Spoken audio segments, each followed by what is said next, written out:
के मंगल के दाता हमरा। और हमारे बाबा के दरबार में सभी भक्त बाबा से देखिए क्या कह रहे हैं। बहुत ही प्यारा भजन है और मैं चाहूंगी कि आप सभी ताली बजाते रहिए और हमारे साथ गुनगुनाते रहिए ताकि आप सबका भी बाबा के दरबार में हाजिरी लग जाए। और कहना है क्या कि मंगल के दाता हमरा अंगना में आई जी।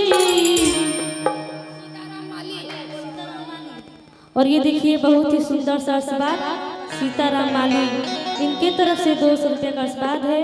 और ये माला बाबा के दरबार में हमेशा आपका झोली भरा रहे। और कहना है क्या कि मंगल के दाता रउआ बिगड़ी बनाई जी।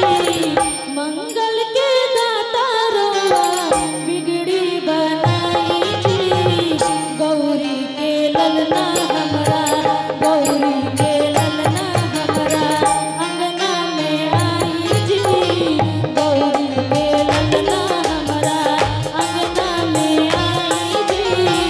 गौरी के ललना हमरा मंगल के दाता रउआ बिगड़ी बनाई जी। मंगल के दाता रउआ बिगड़ी बनाई जी। गौरी के ललना हमरा, गौरी के ललना हमरा अंगना में आई जी। गौरी के ललना हमरा अंगना में आई जी।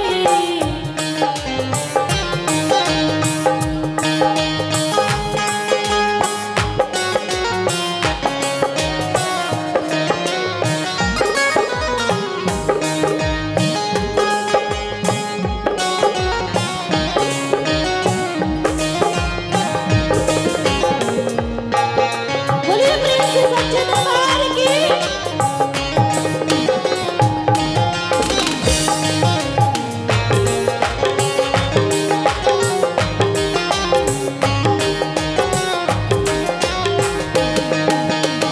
और ये देखिए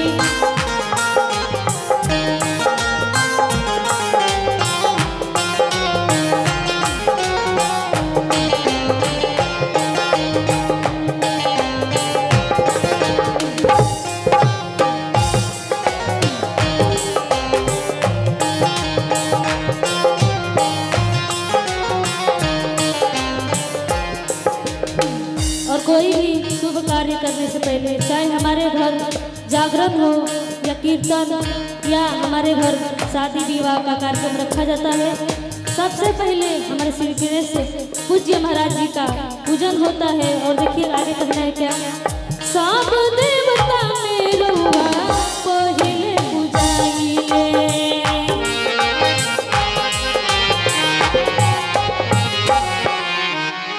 भगतन के दुख सुनी देरी न लगाइले।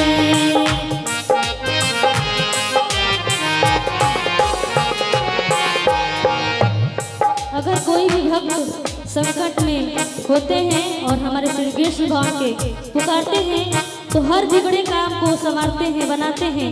इसीलिए कहा गया है, कहना है क्या, सब देवता में रउआ पहिले पूजाइले।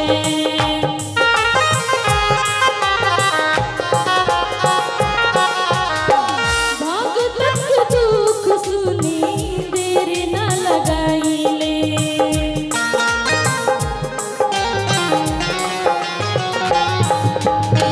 ये जो मूसक महाराज हैं इनके लिए कहना है क्या, मुस्के